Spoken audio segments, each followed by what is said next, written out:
Welcome to Fuller Speed Ahead. I'm Craig Fuller, right here from Freight Alley in Chattanooga, Tennessee.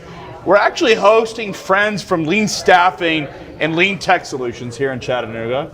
You guys are a really important provider in the space that not a lot of people know the name. I'd like to talk a little bit about what you guys do. Great, thank you. It's great to be here. We're looking forward to this event. Adam and myself, we love what we're doing. We're here actually celebrating. We just passed 1,000 employees in Colombia, which is great. So we're kind of celebrating that. But we're like you guys. We're exploding now, trying to get our name out there everywhere. And it's impressive what you guys have done here. And we're just trying to follow the same path where we can get our name out there as fast as possible, and many people know about us. And partnering with Freightwaves the way we are and doing these events and has allowed us to do that. And we're just blessed in the clients we have and what people are coming on board. So David, you co-founded the company. I did. And tell me, and this was about 9 years ago?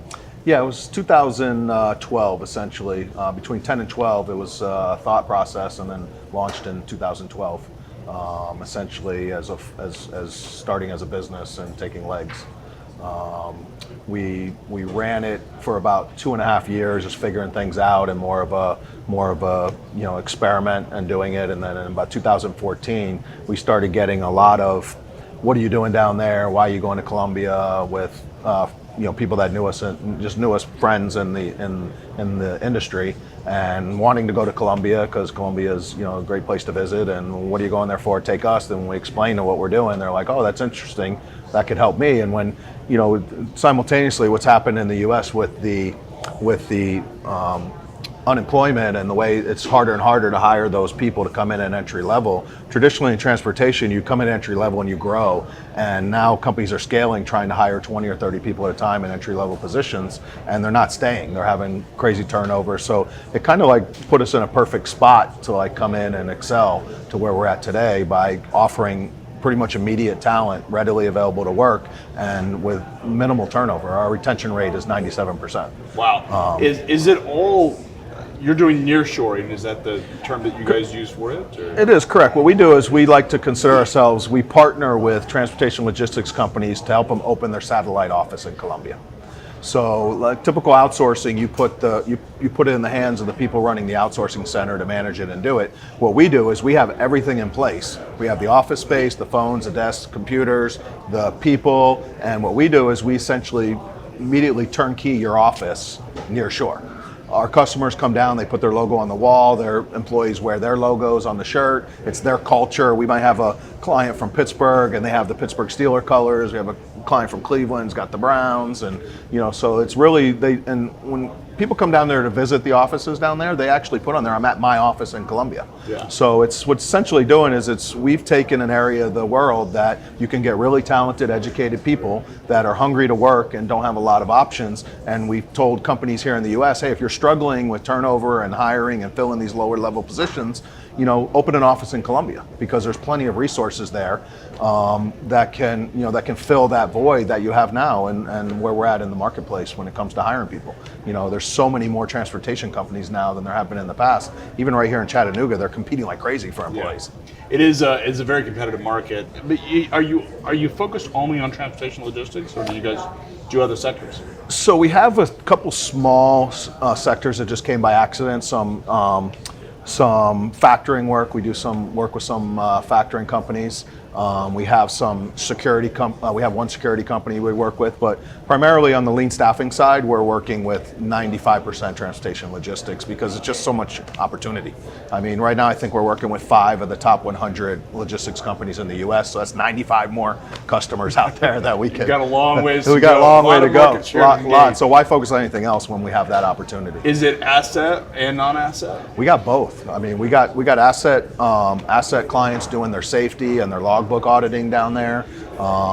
Running night and weekend dispatch is a big one for the assets because it's so hard to keep those people here. We essentially put night and weekend dispatch teams together, and they're there. They don't quit after 2 months, and they're half the cost of what it is here in the U.S.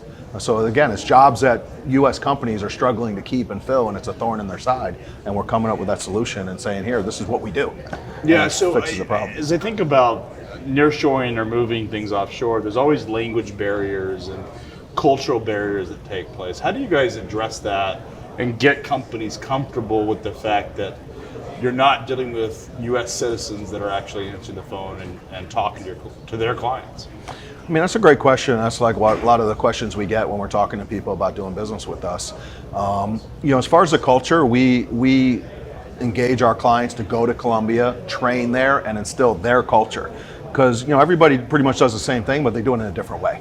And culture is important of how they run the company and what they want out of their people and getting that culture. So we work hard on putting that culture into each individual client's perspective of what they want down there.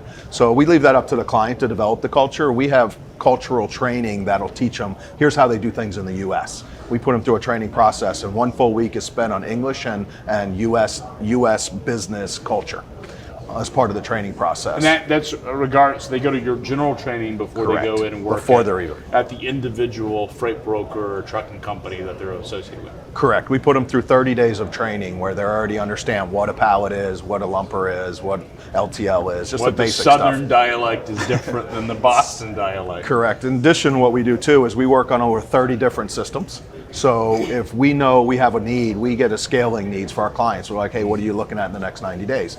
If we have clients that are in scale that are using a certain TMS, we put them in training on that TMS to learn it. So when the client hires their 10 people, they don't have to sit there and say, okay, here's how you log in, here's how you do this. Right. We already train them there. So if it's track and trace, we're teeing them up to train in the system they're already going to be placed in if they're working. So we get it, make it so easy. To hire somebody here in the US it's a pain. It's difficult, and it's a process on your team because they got to stop what they're doing and teach them.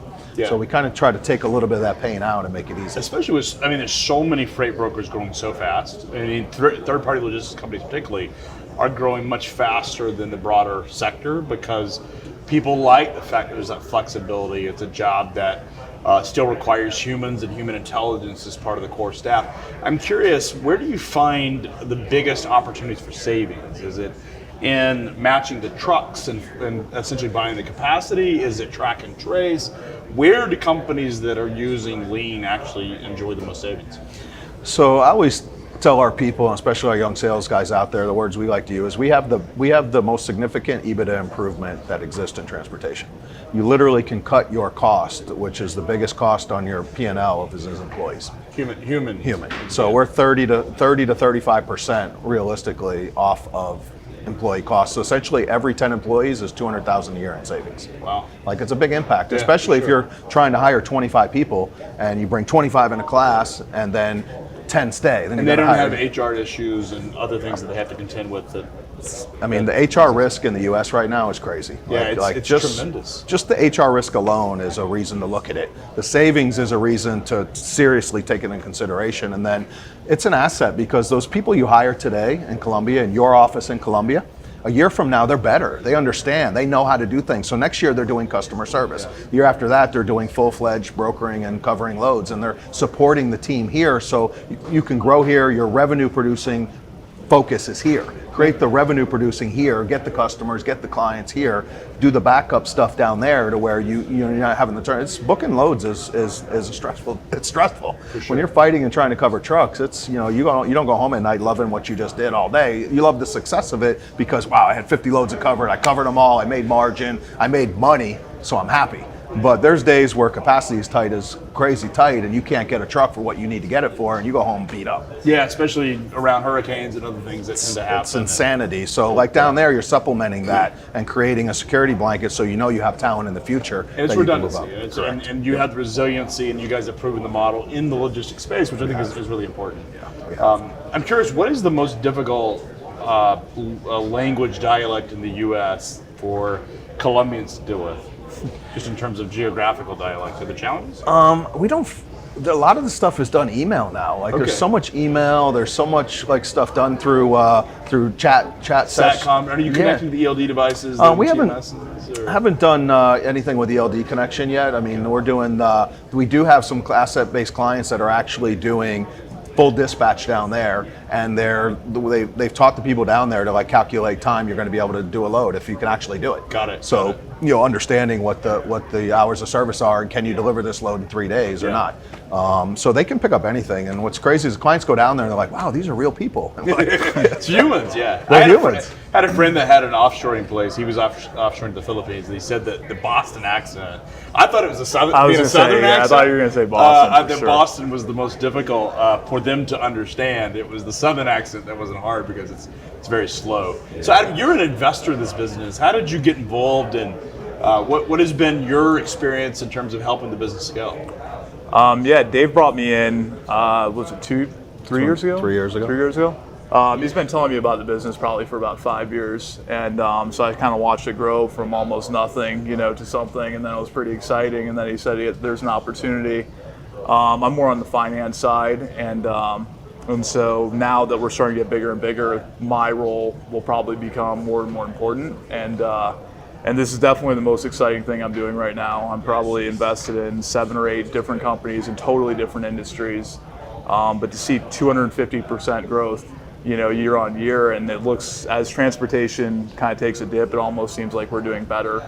So we were growing pretty steadily for 5 or 6 years, and then before I came here, they were still growing at 100% a year, and now we're doing 250%. As you see, kind of the Dow transports take a little bit of a dive. For some reason now we seem to be doing even better. So yeah, as the market has gotten soft, and we see it in our sonar data, but as the market has softened, I imagine companies are being much more discretionary in how they spend their money. They're looking at every single expense. Exactly. I've seen a lot of companies go bankrupt in trucking, particularly asset-based carriers. Yep. We haven't really seen a big fallout in the non-asset, the brokerages, but certainly the asset guys are struggling.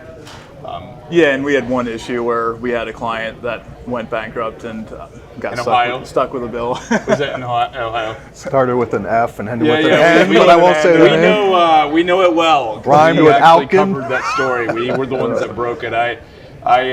We saw it. It was at 9 o'clock, 10 o'clock at night on a Saturday, and there was one of our signals had gone off because we actually track all this data, and we know exactly what you're talking about. So we were really interested in what was happening, and that story was a tough one. But it's not the only bankruptcy. There's actually been quite a few that have happened, and I don't think we're done. I think we'll see more of those. Well, I think that's what it takes for us to lose a customer, basically. They have to go, they have to go completely bankrupt. Barely anybody ever leaves us.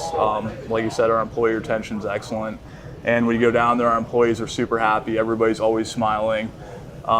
Fortunately, all the management team kind of has the same philosophy of treating the people really well. We pay above market down there, so everybody's happy. And of course, we want to make sure that our clients are treating our employees well, which hasn't been an issue at all. Which is kind of interesting, because we have a lot of diversity down there. Mm-hmm. Of course, they're all Latino, obviously. Well, not all actually. Some are not. And we have women in high-level positions of power. In fact, our key employee is a woman, besides our CEO. I was married to a Colombian. I know she was in charge. She gets things done. She gets things done. So she ran things, and my son is 12. She keeps him in line. So I think it's interesting. The culture in Colombia, women are very powerful. They're respected, and she certainly was in charge of the house. So she kept things real tight. Colombia's a beautiful country. I would recommend anyone go. It's a country that I think is underappreciated just because of its history, but it's really a very safe country these days. Well, obviously Narcos came out and reminded everybody about how it used to be, but that's another big thing people ask is how safe it is. I've been going down there for 8-9 years now. I've never one time not felt completely safe. No, there's a president 2 decades ago when I met my ex-wife. There was actually a new president that had come in, and he had a very strong focus on building the country and really creating stability. And it's interesting because Venezuela has had the opposite, and a lot of the stability is actually in Colombia. It's a beautiful country. It's in many ways a honeycomb of Latin America. It's sort of in the center of it. If you think of it as Latin American economic development, there's a ton of stuff happening. Well, we went whitewater rafting. I was down there. I go down there. I'm in Medellin 2 weeks out of the month because we launched the Lean Tech, and I'm down there getting that off the ground. And we went whitewater rafting, and where we were whitewater rafting, they were telling us the gorillas occupied that 7 years ago. You wouldn't be able to come here, and now we're there. So I've been to every city, Cartagena. We have offices in Cartagena, Barranquilla, Bogota, and Medellin, and I've been to all those cities. Walked at night, gone to dinner, taken clients. 3 weeks ago, we had 14 clients visiting us in 1 week. That's awesome. And we took them all out. We had, one thing is like what was it, Freightwaves transparency, and like transparency is like what's going on in today. 20 years ago in freight, you wouldn't have even known. We wouldn't have talked. We would have hated each other. You're a competitor. Yeah, and you didn't get. And now competitors there. Yeah, it's like everybody's together now and talking and sharing ideas and there's a lot more collaboration. I think it's a younger, just a younger generation, younger businesses. A lot of them work together. Yep. There's this thing, and we see it in Chattanooga, and I think Chicago has a very similar experience, and frankly throughout the country, is these things effectively coaching trees. I'm a college football fan. I think of like the Nick Saban coaching tree and all the coaches that sort of came out of that, and so a lot of that is true of freight too. Is they tend to start it at whether it's C.H. Robinson or Coyote or Access America, and they sort of filter throughout the industry, and they're all very tight, and they're all friends, and it's a friendly industry. How does someone get in touch with you guys if they wanted to potentially explore the opportunity to do some outsourcing? So, I think if you just Google lean staffing, we come up. We got so much, obviously with you guys have helped us as well. We got so much publicity, but leanstaffing.com, you can go on. We're on LinkedIn. We've done a really good job of being all over LinkedIn. If you just go onto our LinkedIn page, you can contact any of our people there, we're on all social media, Instagram, Facebook. I can give my phone number out in the interview if you want. We're going to be around. We're at every show. We're everywhere. But essentially, go to leanstaffing.com and reach out to us and get in touch. And it's amazing how we built this brand just over the last year and the traction we've made. We actually get inbound calls now all the time. I remember our sales guys were green. They were just out of college sitting there and they were pounding away, and I tell them to pound away. And it's funny, you're doing the Wolf of Wall Street. One of the reasons we did the sponsor, we became the keynote sponsor there, is because when they first started, my two sales guys, Nick and Ryan, we have three now, Nick, Ryan, and Hunter. Ryan's my oldest son, Hunter's my youngest son, and Nick is like my adopted son. So when they first started, I go, listen, I don't have time to teach you what to do. Go Google Jordan Belfort, go on the Wolf of Wall Street. He's got a thing on there, and see what he does. And so as a reward to them, because we've come so far just in the last 2 years, and the work they put in, I reward them. I did that so they can meet them and have a meet and greet and have lunch with them. That's awesome. So That's awesome. Cool, well, congratulations to you guys on your success. Thank you. We're going to see you at Freightwaves Live. We have Jordan Belfort, the Wolf of Wall Street in Chicago. It's November 12th and 13th. You can still get tickets there. It's a great chance to learn about the future of freight. It's also a great opportunity to meet lean staffing and what you're doing. You certainly have an invite to go to Colombia if you are interested in looking at outsourcing and looking at the opportunity to have a firm that understands freight and logistics help you build and scale your business. So, guys, well, thanks. We look forward to connecting in Chicago.